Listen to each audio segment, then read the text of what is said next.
Dale Carnegie wrote a number of books for those that are interested in improving their communication skills.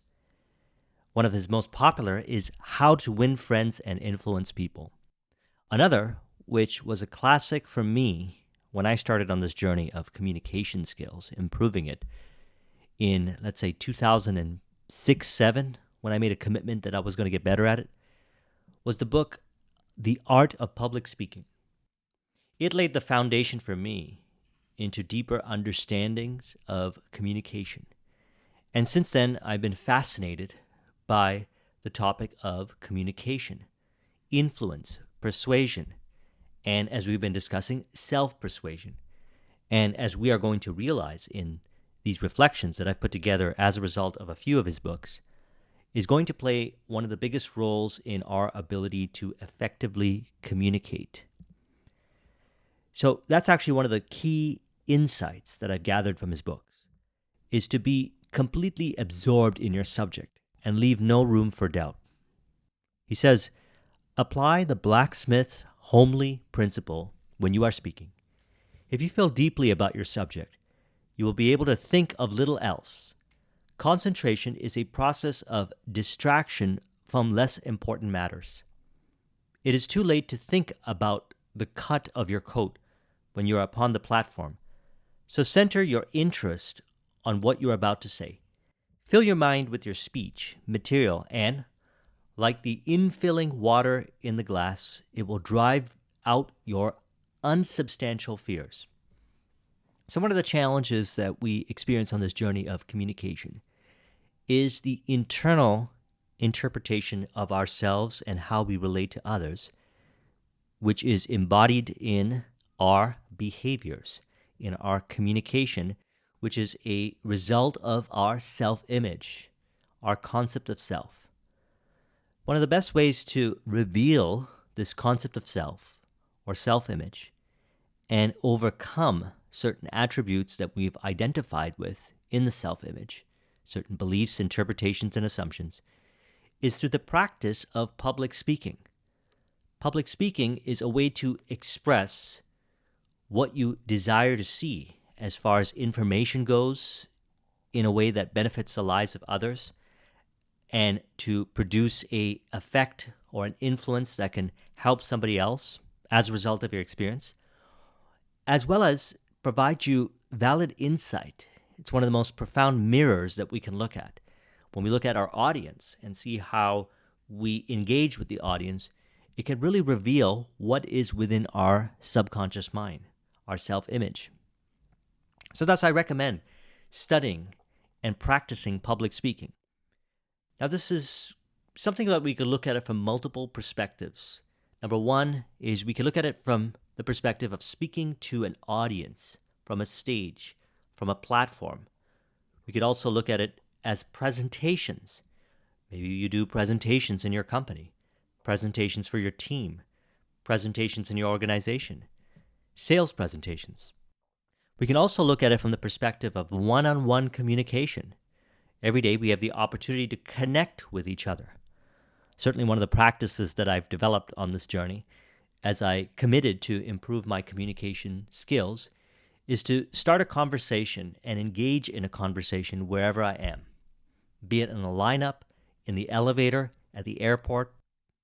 And not only do these opportunities present themselves to practice and improve our communication skills, our public speaking skills, but this also reveals certain aspects within ourselves that we want to evolve as a result of practice of public speaking. Also, that you meet some interesting people and you learn interesting stories from people's perspectives in how they relate to the different experiences that they've had in their life. And all this information is enormously stimulating for our creativity, our imagination. That's why I look at public speaking or communication as an art form. You can look at it from the perspective of it is both a science and an art. As we've been discussing a few videos ago when we talked about insights from James Allen as well as William Walker Atkinson to infuse this idea of looking at reality as far as creative expression goes from both a creative sense, artistic sense, as well as a scientific process. Now, I'm not going to get into the details of how to set up a presentation. I recommend reading the book, as well as another book that has a very good detailed process called Speak to Win by Brian Tracy. Now, after we've put together our presentation, we want to understand to a deeper degree the psychology of presentations or effective communication. And that is to really embody the message in which you are presenting, living the philosophy. And some of the things that we want to stimulate in our mind, perhaps some inner dialogue before we present, are these ideas right here which he shares in the book, which brings us into a state of mind that is ideal before the presentation. Number one, he says, reflect that your audience will not hurt you. Now, this is something that I've experienced on the journey. As I had gone through a lot of public speaking, some of you might know, for many years I've been teaching speed reading workshops for iris reading. And there was a time where I did an exercise in which I did 16 flights in 30 days, and I taught a number of workshops, private and public, on the topic of speed reading and productivity. And I had a lot of practice, you could say, but it was also something that I really wanted to do. Now, prior to that, while I was building my IT business, I was also, in 2010, taking on the opportunity of teaching these speed reading workshops because I knew that it would help me develop my communication skills. And that's actually another reason why I started this channel, is to further improve my communication skills. And I practice it in marketing, selling, public speaking, and communication in many different forms of communication expression, such as writing, communicating on videos, auditory, video, live in person. And so we do want to practice public speaking from a multidimensional perspective. Because one of my favorite sayings is, how you do one thing is how you do everything. What you'll find is that when you improve your public speaking in one area, say speaking in front of an audience, you'll find that you'll make better content. For example, if you are making videos on YouTube or Instagram or TikTok or something like that. Anytime you invest in improving your communication skills, you will gain insights, perspective, and optimization data as a result of how you experience yourself in relation to the audience or the one-on-one conversation you have with an individual. But some of the mind calibrators that we want to have before going in is to reflect that your audience will not hurt you. And as mentioned, I used to experience this in the beginning. I seem to have a fight or flight response, which many of us might have, in regards to public speaking, in which right before going to speak to an audience, we imagine ourselves being rejected by them. And as a result, we seem to play out that theater in our mind. Well, instead of imagining something that wouldn't be an ideal outcome, it is recommended to imagine yourself actually being well received by the audience. This will help release some of the inner resistance and tension and allow you to authentically express the message that you intend. And what you'll find is it'll externalize as them receiving the message. He says the first sign of greatness is when a man does not attempt to look and act great. So what we're talking about here is authenticity, congruence. And you step into it more so. It's understandable that we can feel tension and reactivity, inner resistance, when it comes to public speaking. This is completely normal. As the saying goes, feel the fear and do it anyways. So what we do is we, through internal dialogue or preparation in our mind prior to presentation, is we allow how we imagine ourselves to be ideally to reflect. And that is a sign of congruence. So congruence is accepting yourself and recognizing that you're going to get better with practice. And what this does is this releases an unnecessary persona that we might put on when we are speaking. Interestingly, as a result of that, what happens is we embody more so through the practice the ideal identity that is one with the vision of effective public speaking. We can all imagine ourselves communicating effectively. We all have the opportunity to do that. We can imagine the audience receiving us well. And what we'll notice is when we imagine ourselves communicating with the audience, is that we'll notice that we express congruently. Our body language, our tonality is aligned with the audience style and the message being articulated. And this is something that we get better at with practice, yes, but we can also facilitate that further by imagining ourselves to present that way prior to the presentation. He says, in facing your audience, pause a moment and look them over. 100 chances to 1, they want you to succeed.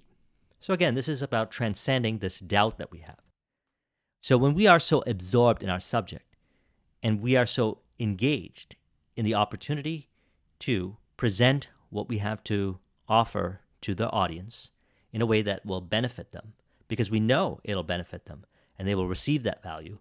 And we've been talking about this over the last few videos, seeing giving and receiving as one. Your output, which is your creative expression, your message, reflected by the audience in a way that they receive it. When you see it from this perspective, what you'll notice is they actually do want to hear what you have to say, because they're looking to be informed, inspired, and to receive the message.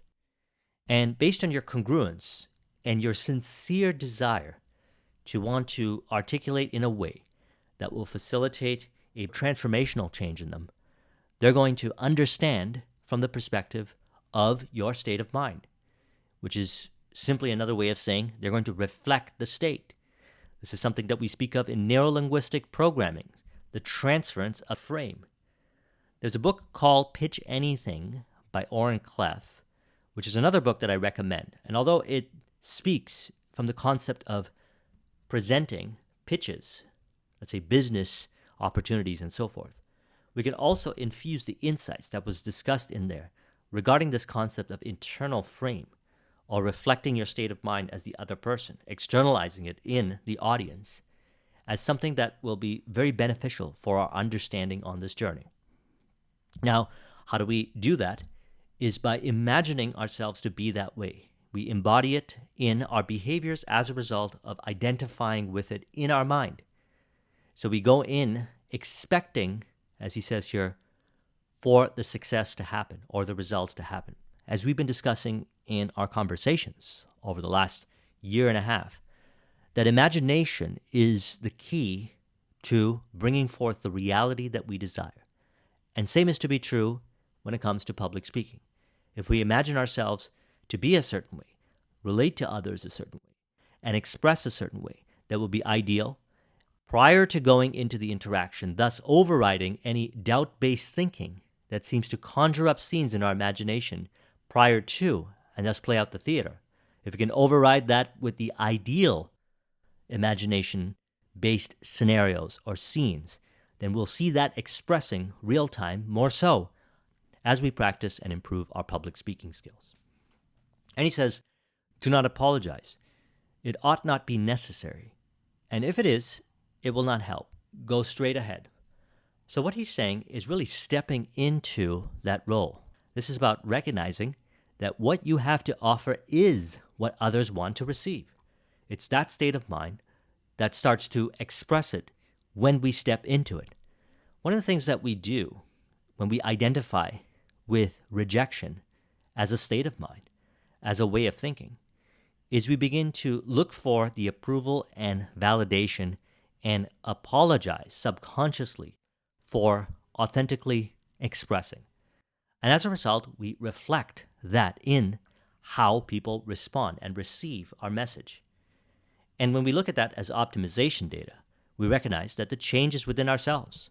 The truth is, when we're engaging in public speaking, people do want to receive the message that we are articulating.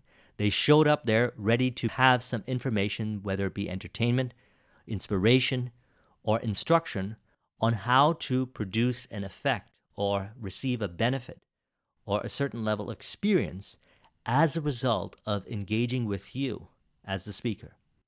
And this is something that we do not need to psychologically apologize for. And all of this is a result of thinking prior to the interaction. As mentioned, there are many different architectures that you could use for crafting a speech.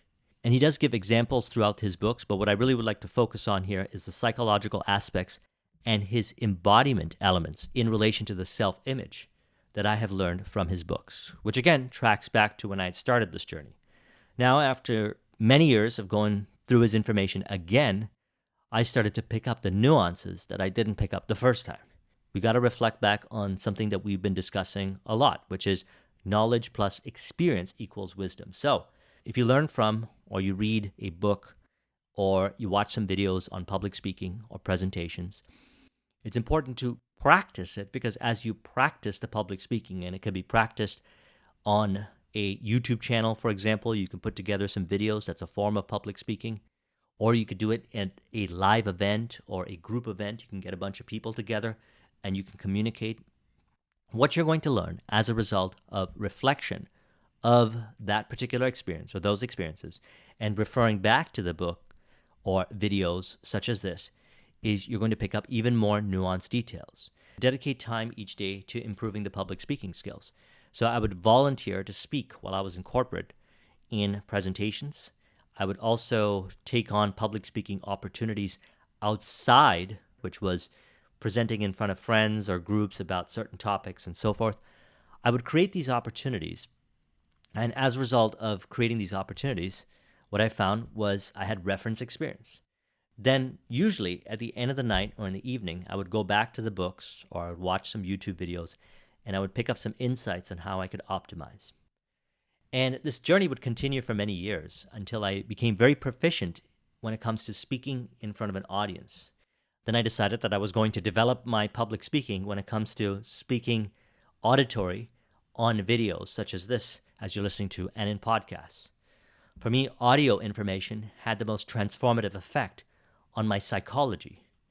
I listened to Brian Tracy, Earl Nightingale, and certain influential speakers who spoke in a way that facilitated transformation within me as a result of the change within myself and who I became as a result and continue to become as I progress in this journey. As you progress in this journey, I realized the power of audio learning and audio information.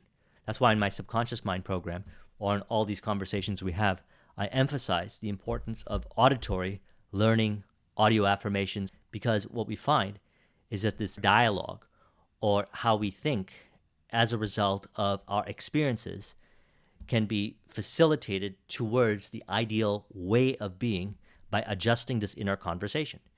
And if we're listening to podcasts or we're consuming information that is going to contribute to your vision, what you'll notice is that you'll assimilate with that, you'll identify with that, and you'll begin to express it. You'll change to reflect that information. So I said to myself, if I can put together videos or audios that can help others and further also improve, as mentioned, what I will notice is that not only will I produce the kind of results that I want, which are the effects of public speaking proficiency, such as direct response marketing, copywriting, consultative selling, public speaking, and so forth. Not only will I have that, but I will also be able to further lay the foundation for future success. Now, what I'm referring to here is multiple ways of practice. Number one, first, acquiring the basic skills. Take heart from the experience of others. So as mentioned, one of the things that we can do to improve our public speaking skills is to learn from others who are very proficient at it. And they'll all share different insights and perspectives on how to improve your communication skills.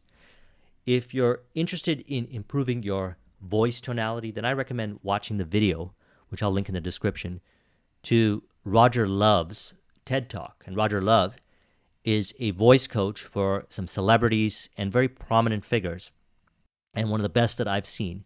Voice and his ways of facilitating ideal communication from the perspective of voice tonality is very powerful. And also I recommend modeling after others that you see are effective communicators. For many years, I would study those that I would see, that I admire, who communicate in a way that would articulate messages that would facilitate behavioral and transformational change in others. I was very interested in influential communication. So I'd recommend making a list of people and modeling after them so you can learn from their experiences, some of whom have YouTube videos or books or blogs instructing on how they were able to do the kind of things that are effective as far as communication goes. Number two, keep your goal before you. Learn to make your thoughts, your ideas, clear to others, individually, in group, in public. So as mentioned, there are many ways that we can practice public speaking. We can definitely speak in front of an audience. But as the size of the audience changes, so do some of the nuances and dynamics of the public speaking presentation. The same is to be said when it comes to one-on-one communication. In business environments, social environments, mastermind environments. If we can allow ourselves to be stimulated by different experiences when it comes to communication, we will become more well-rounded in our ability to communicate. We'll also notice that we'll become a lot more faster when it comes to responsiveness, quick wits, as we say.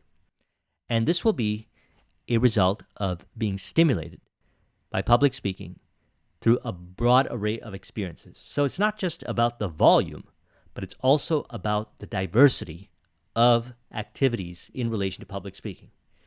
Writing, for example, has the ability to improve your communication skills. Making videos has the ability to improve your communication skills. Putting out content on social media has the ability to improve your communication skills. Communicating with people when you're in the grocery store, or you're at the lineup getting a coffee, or at the airport, or something like that, also has the ability to improve your communication skills. Look for opportunities wherever you can to improve your communication skills.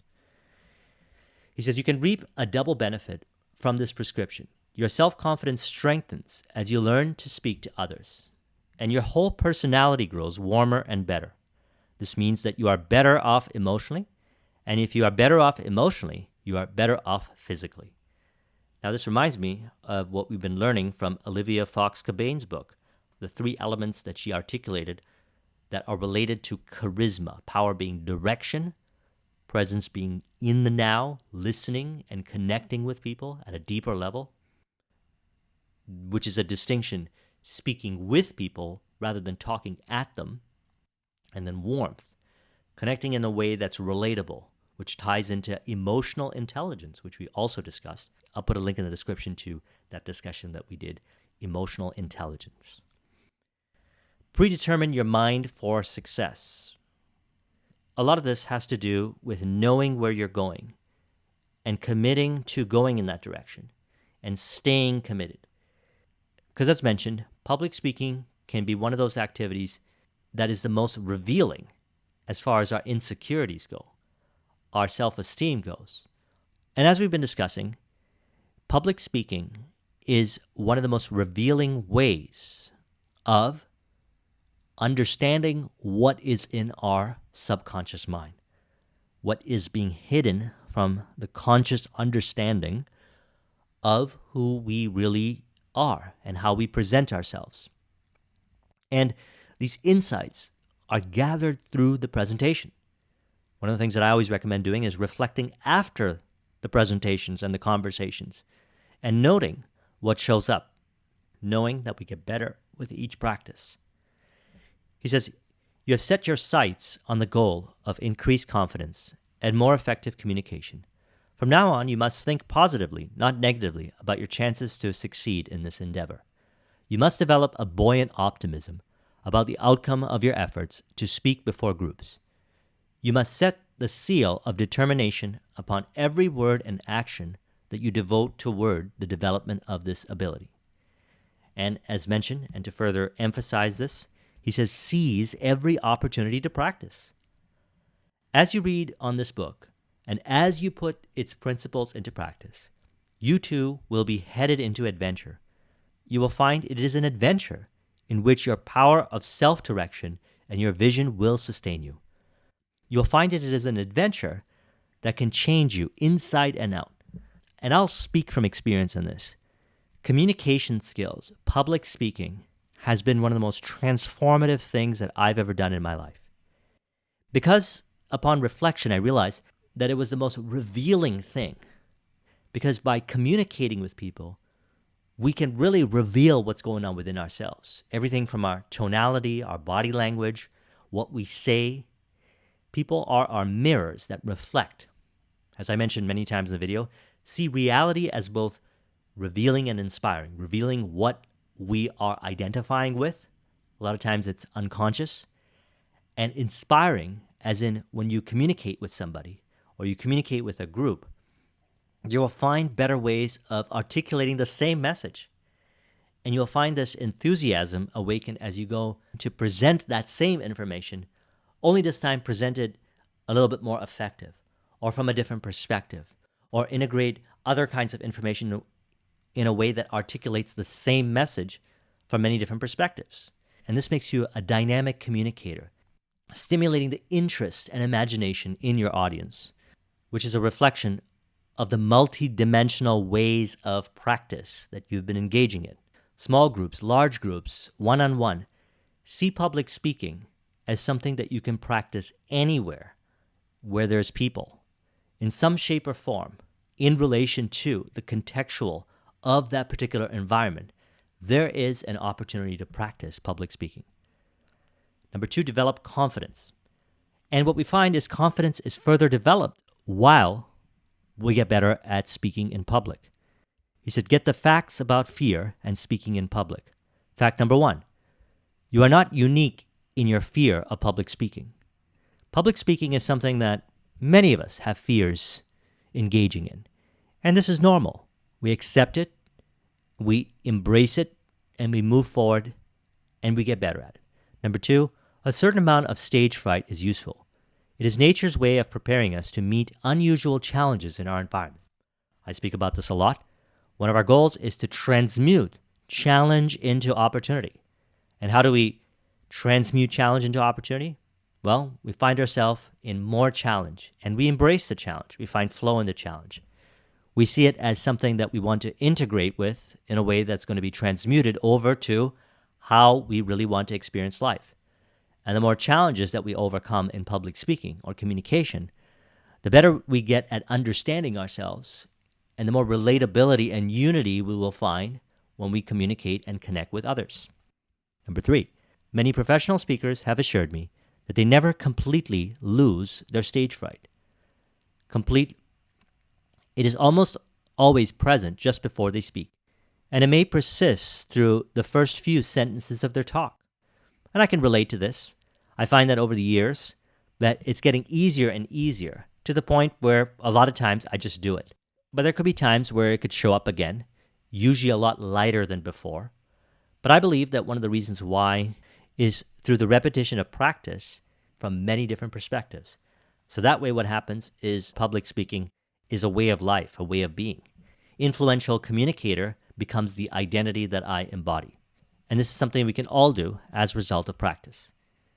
This is fact number 4. The chief cause of your fear of public speaking is simply that you are unaccustomed to speak in public. So many of us might not find that we have the opportunities to practice, or we never saw the opportunities to practice, but we can now find ourselves in these opportunities by first valuing the reason why we want to speak publicly, as mentioned throughout this video, many reasons why. And we also want to be able to understand that public speaking has the ability to translate to success, because a lot of success, especially in the space of entrepreneurship or career, involves communication, more so nowadays than ever before. Since we are very integrated and connected in many different ways, we can benefit from improving our communication skills and seeing it as an opportunity to learn more about ourselves, to grow, and also produce the success in ways that we might not have known before as a result of going down the pathway of developing these communication skills. Because the further you go down this pathway of developing public speaking skills, the more nuances you understand, which those nuances, those slight variations on words that you choose, voice tonality, have the ability to speak to the subconscious in a way that you can facilitate transformational change, beneficial change in your team, in your clients. And as a result, you reap the benefits. You provide them the value, which is facilitated through your communication, and then they return the value, compensate you for it. Prepare in a proper way. He says, by perfect preparation, do I mean that you should memorize your talk? To this question, I give back a thunderous no. In their attempts to protect their egos from the dangers of drawing a mental blank before an audience, many speakers fall headlong into the trap of memorization. He says you should rehearse your talk after you have it in some kind of order. By all means, here's a surefire method that is easy and effective. Use the ideas you have selected for your talk in everyday conversation with your friends and business associates. So the things that you're interested in, one of the things that you could do, and I did this for many years, is wherever I am, to communicate about those ideas, to not force the conversation in a direction, but rather stimulate it so that those ideas are brought up in some shape or some form. And it doesn't necessarily have to be the totality of all the things that I've learned that I want to articulate, that I'm going to communicate to someone at the airport or sitting beside me on a flight. But it could be a couple elements. But the more practice that we have to discuss the things that are in relation to what we are communicating from many different perspectives, the better we get at it. And the better we get at improvising and adjusting the communication real time, which adds a very deep fluidity and richness and depth to your conversations, your communication, and so forth. And as you mentioned, we don't have to be perfect at it. We just have to understand it to a certain degree and practice it more often. And then when we show up to our presentation, we'll be able to communicate effectively. But let's wrap this up in a nice affirmation so we can integrate what we have learned so far. So we could say that I realize that the audience reflects who I am. As a result, I embody, by living the philosophy and practicing communication in relation to what I know that will influence and benefit the lives of others everywhere I go. I recognize that being authentic expression is going to be a result of the self-image, which is ideal and in relation to my presentation. I look for opportunities to communicate my message and, as a result, benefit the lives of others. This is reflected in how people receive my message. I notice that people are receptive, understanding, excited, and enthusiastic about what I have to say. This further motivates me to learn from each experience, thus placing myself in more public speaking scenarios. I find creative ways to refine my message, communicate in a way that is influential and engaging for those that are ready to receive. As a result, I find more joy and realize that public speaking and creative expression through communication is actually who I am. I am an effective communicator, and I'm able to reveal this more so as I continue this journey in developing my public speaking skills. As a result, I find opportunities to practice, which are revealed to me wherever I am. I practice through one-on-one conversations, in group conversations. I find a higher degree of confidence in stepping into more challenging public speaking scenarios. As a result, I find myself, upon reflection of engaging in those public speaking scenarios, my skill is improving. And I enjoy learning more about myself as I go down this adventure in developing myself into an effective communicator through the art of public speaking. If you would like a copy of this mind map, the link is in the description. Thank you very much for watching. I'll talk to you soon. Take care.